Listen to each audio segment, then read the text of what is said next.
আসসালামু আলাইকুম, কেমন আছেন বন্ধুরা? আশা করছি কাছের এবং দূরে, দেশে এবং দেশের বাইরে যে যেখানে আছেন আলহামদুলিল্লাহ পরিবার নিয়ে ভালো আছেন। আল্লাহর রহমত এবং আপনার দোয়ায় আমিও পরিবার নিয়ে ভালো আছি। শীত আসলেই পিঠাপুলি পায়েস খাওয়ার ধুম পড়ে যায়, তাই আজকের আয়োজনে আপনাদের জন্য নিয়ে এসেছি খুবই মজাদার এবং লোভনীয় স্বাদের দুধ পুলি পিঠার রেসিপি। তাহলে চলুন দেখে নিই কীভাবে দুধ পুলি পিঠা তৈরি করব। বিসমিল্লাহ বলে শুরু করছি। চুলায় একটা প্যান বসিয়ে দিয়েছি, তাতে আমি 1 লিটার দুধ দিয়েছি। এই দুধটাকে আমি এখন 1 ভাগ কমিয়ে নিব, একটু ঘন করে নিব আর কি। একটু সুগন্ধের জন্য আমি 2টো এলাচ দিয়েছি, একটা তেজপাতা দিয়েছি ছিঁড়ে, আর একটু দারচিনি দিয়েছি। আর দুধটাকে অনবরত নাড়তে হবে যাতে তলানিতে লেগে না যায়। দুধটা ফুটে গিয়েছে এবং একটু কমিয়ে নিয়েছি। এখন আমি উঠিয়ে নিচ্ছি। তার আগে এখান থেকে আমি মশলাগুলি সরিয়ে নিচ্ছি।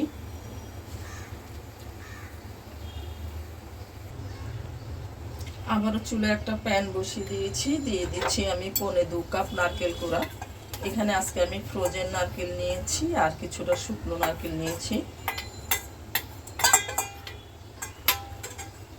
দিয়ে দিচ্ছি 1/2 কাপ গুড়, খেজুরের গুড়, নতুন খেজুরের গুড়। আর দিয়ে দিচ্ছি 4-এর 1 কাপ গুঁড়ো দুধ। এবার আমি একটা পুর বানিয়ে নিব।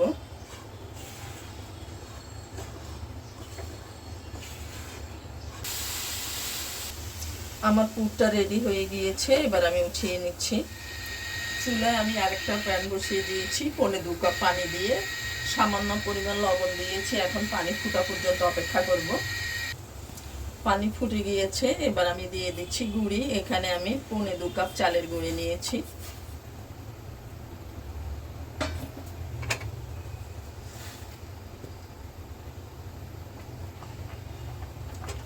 এখন একটু 5 মিনিটের জন্য ঢেকে রাখবো। 5 মিনিট পর ঢাকনাটা সরিয়ে নিচ্ছি। এবার আমি ডোটা তৈরি করে নিচ্ছি।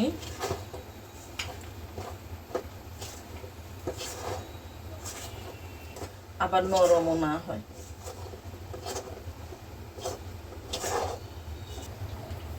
চুলাটা বন্ধ করে দিচ্ছি।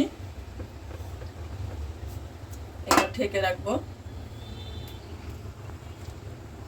ডোটা ঠান্ডা হয়ে গিয়েছে, এখন আমি একটু মুথে নিচ্ছি। মুথে আমি ছোট ছোট বল বানিয়ে নিব।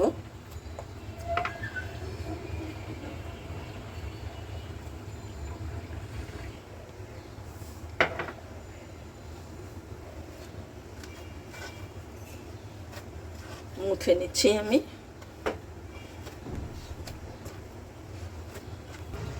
আমার মুথে নেওয়া হয়ে গিয়েছে, এবার আমি সবগুলো এভাবে গোল করে নিব।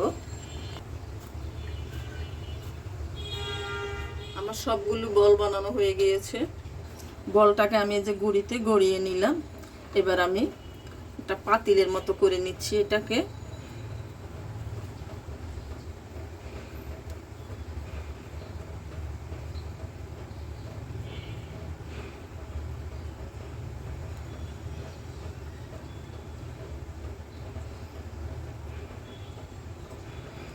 এই যে এরকম করে নেবেন।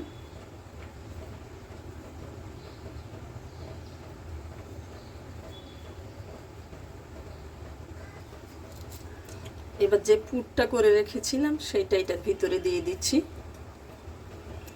এবার দিয়ে মুখটা বন্ধ করে দিচ্ছি।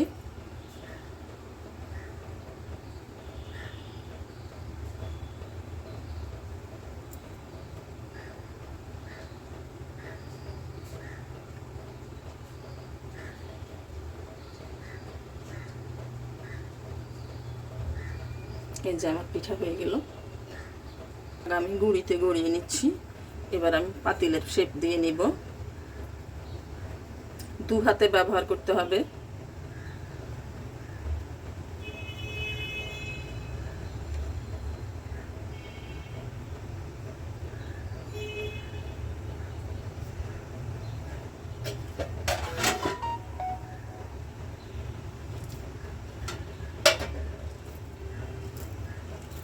এবার পুরটা দিয়ে দিব। পুরটা আমি কালোজাম মিষ্টির মতো লম্বা করে বানিয়েছি। এবার আমি সিল করে দিচ্ছি।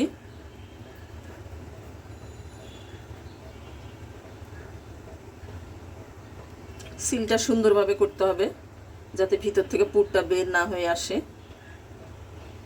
আর আপনারা এখানে ডিজাইন করে নিতে পারেন, আমি তেমন ডিজাইন করতে পারি না, সেই জন্য আমি এরকমই করে নিচ্ছি। এভাবে আমি সবগুলি পিঠা বানিয়ে নিব। আমার সবগুলি পিঠা বানানো হয়ে গিয়েছে। আর পিঠায় যে ডিজাইনটা আছে এটা আমি করিনি, আমার ছোট বোন করেছে। আমি তো আগেই বলেছি আমি ডিজাইন করতে। যে দুধটা আগে গরম করে কমিয়ে রেখেছিলাম সেই দুধটাতে আমি এখন হাফ কাপ গুড় দিয়ে দিচ্ছি, খেজুরের গুড়। আর দিয়ে দিচ্ছি 3/1 কাপ গুঁড়ো দুধ। আর মিষ্টিটা আপনারা আপনাদের স্বাদ অনুযায়ী দিবেন। এখন আমি গলিয়ে নিচ্ছি, মিশিয়ে নিচ্ছি। আমি গুড় এবং দুধটা গুঁড়া দুধটা দুধের সাথে মিলিয়ে নিয়েছি। এখন আমি চুলাটা অন করে দিব। আর এই জিনিসটা চুলা অন করার আগে করে নিতে হবে, তাহলে গুঁড়া দুধটা দলা পাকিয়ে যেতে পারে আর দুধটাও ছানা হয়ে যেতে পারে, সেজন্য আগে কাজটা করে নিতে হবে। দুধ ফুটে গিয়েছে, এবার আমি পিঠাগুলি ছেড়ে দিচ্ছি দুধে।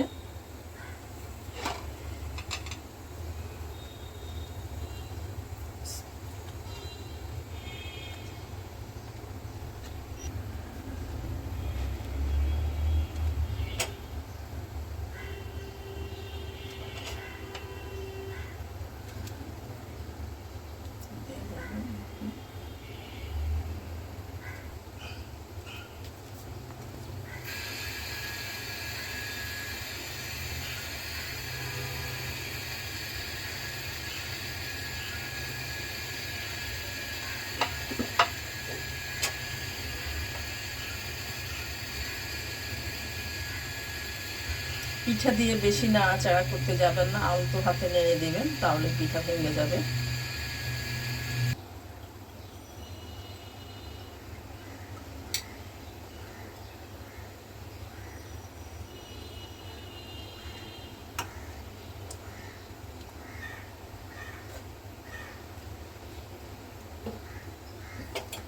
পিঠাগুলো সিদ্ধ হয়ে গিয়েছে আর মিষ্টিটাও ঠিক আছে।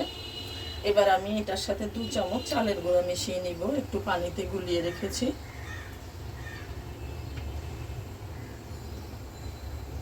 এতে দুধটা একটু ঘন হয়ে আসবে আর পিঠাটা খেতেও বেশ ভালো লাগবে।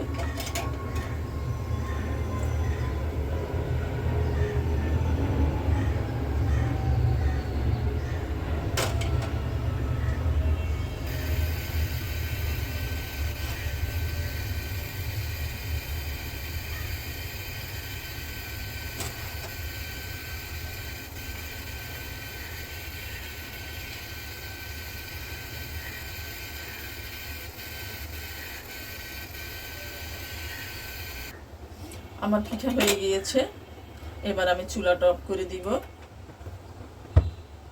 এবার আমি পরিবেশন করে নিচ্ছি।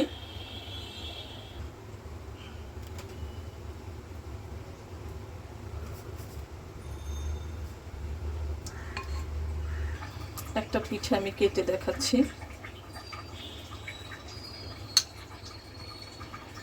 দেখেন কতটা নরম হয়েছে পিঠাটা।